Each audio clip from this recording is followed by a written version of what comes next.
d'avoir répondu à notre invitation. Donc nous avions souhaité solliciter le président du département pour présenter cette étape de la route d'Occitanie, la Dépêche du Midi, qui vient dans les Hautes-Pyrénées et qui vient dans un lieu qui nous est cher, donc qui est le site de Nistos Capnestès.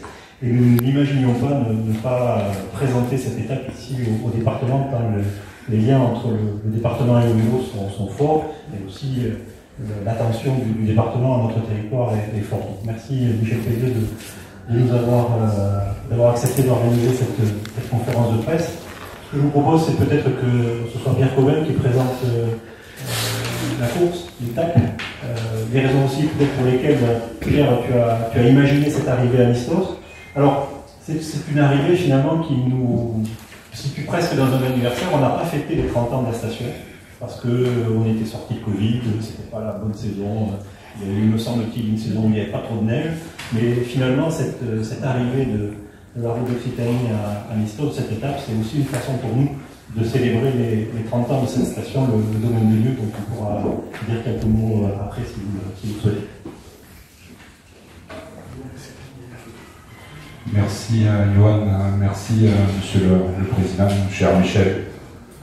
On a quelques années de travail en commun à Vallée du Laurent, plus particulièrement à Loudunvielle.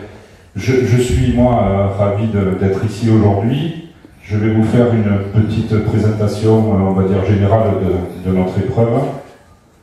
Ce sera donc la 47e édition d'une épreuve qui a été créée par une bande de copains à Castres, dans le Tarn, en 1977, qui s'appelait au départ le Tour du Tarn, puis le Tour du Tarn et du Rouergue, puis le Tour Midi-Pyrénées, puis la route du Sud, puis la route d'Occitanie.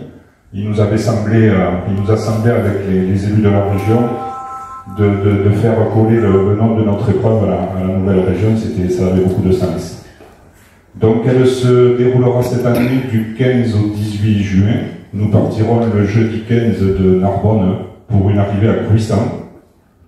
Le lendemain, nous partirons de Cazoul-les-Béziers pour arriver à Crouillé dans le Tarn. Et puis cette magnifique étape reine un petit peu de la 47e édition entre Gimont dans le Gers et Nistos Capnestès, donc dans ce magnifique département des Hautes-Pyrénées. Le lendemain, nous repartirons de Saint-Gaudens pour arriver à Saint-Girons. Alors je voulais vous remercier, Monsieur le Président, remercier Johan. Au mois d'août dernier, je suis allé te rencontrer, Johan, en te disant, écoute, aucune course cycliste professionnelle n'est arrivée à Nistos Capnestès.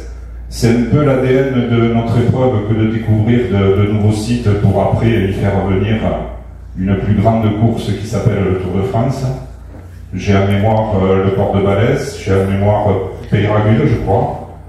J'ai en mémoire le col de Spandel que nous avons emprunté les premiers. La Hourquette en 6 ans. Voilà, il y a quand même un bon nombre de sites. Ce sera donc une étape qui fera un peu plus de 5000 mètres de dénivelé positif, qui partira de Gimont en direction de Boulogne-sur-Gesse, qui partira ensuite direction Saint-Martory pour aller gravir le col de l'Arieux. Nous redescendrons ensuite sur Aspet pour aller faire le col de Menté. Nous redescendrons ensuite sur Sierre, l'ancienne route comme on dit, jusqu'à l'Ourbarus, à Péchereis-Aour. Nous passerons sur la gauche vers Sarp pour aller en direction des grottes de Gargas où nous ferons le deuxième sprint modification de l'étape. Et puis donc une magnifique cité qui s'appelle Aventignan. Et nous regagnerons donc Nistos Capnestès avec une montée sportivement intéressante, c'est 14 km de montée. Avec des passages à plus de 10-12% de moyenne, donc ça, sportivement très intéressant. Je voulais vous dire aussi que j'ai finalisé donc avec la télé, donc notre épreuve sera en direct à la fois sur France Télévisions et sur Eurosport, sur 2 heures de direct tous les jours. Alors Eurosport, ça correspond à 67 pays dans le monde.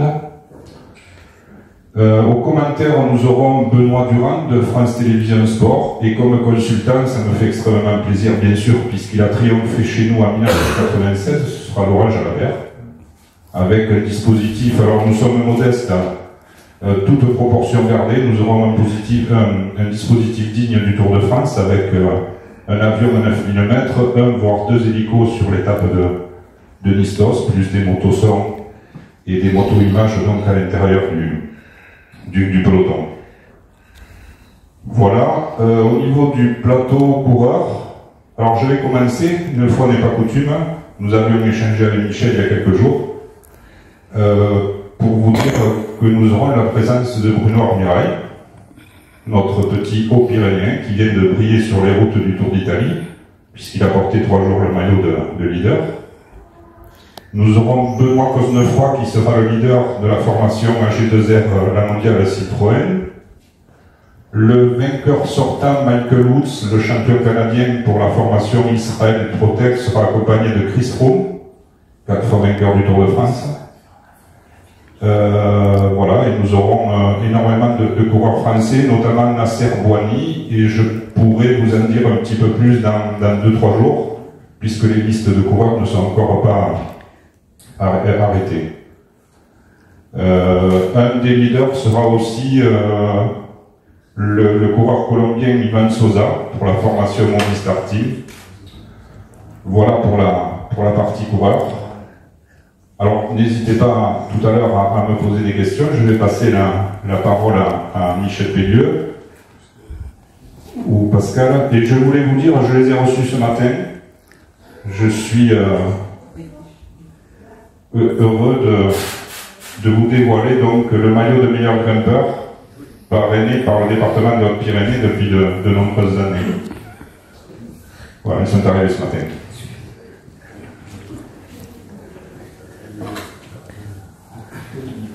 Pascal ? Merci Pierre. Rapidement, enfin j'espère pour vous. C'est des fois une première reconnaissance pour aussi d'autres épreuves prodigieuses pour le vélo, donc on croise les doigts. Et je pense que ce soit la communauté de communes en soutien au département, vous ferez le maximum, je le sais, pour que tout se passe bien tout le long de la montée du Nistos, dès qu'il mettra les pieds dans les Hautes-Pyrénées. Voilà. Donc vraiment, nous avons hâte de le vivre. Je ne sais pas comment, en haut ou sur la route, mais en tout cas, c'est très belle idée. Et encore merci pour vos engagements et pour le choix de ce site qui le mérite. Merci Pierre. Très bien, écoutez, Johan, Pierre, Pascal, d'abord c'est avec plaisir que nous accueillons au département pour ce point presse pour informer donc, nos amis journalistes de cette bonne décision qu'ils connaissaient déjà mais qui mérite quand même quelques commentaires supplémentaires. Et donc c'est avec plaisir qu'on nous accueille ici au conseil départemental.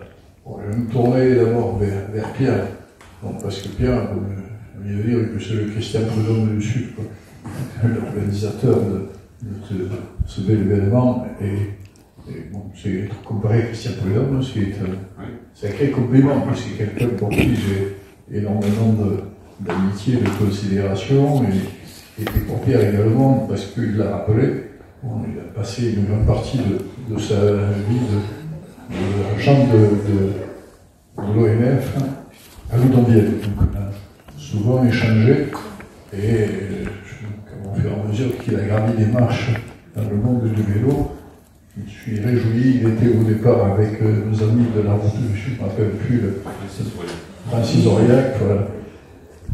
Et tu es devenu son remplaçant, et tu as un parcours exemplaire, et je me réjouis de la façon dont tu mènes ce bel événement. Et je profite pour rappeler qu'il a 3 enfants, 2 jeunes, 2 jumeaux. Le troisième l'aîné, je ne le vois pas souvent, mais les 2 jeunes, Romain et Mathieu. Je ne saurais pas vous dire qui est Mathieu, qui est Romain, tellement ils se ressemblent. Mais en fait, ces 2 jeunes brillants qui sont aujourd'hui dans l'organisation des Jeux Olympiques. Donc, l'un et l'autre sont très agréables à rencontrer. Moi, je suis au plaisir à les voir. De là, de ces Considération un peu personnelle, on peut rappeler que la route d'Occitanie, c'est une épreuve qui est la seule course de haut niveau, quoi, qui a pour cadre le Grand Sud-Ouest et qui est inscrite au calendrier international de l'UCI, une course à étapes avant les grands rendez-vous nationaux et internationaux, notamment ici sur ce département, puisque bon, il y aura le Tour de France le 6 juillet, donc ça va arriver très vite, dans moins d'un mois. Il y aura en suivant l'étape des filles.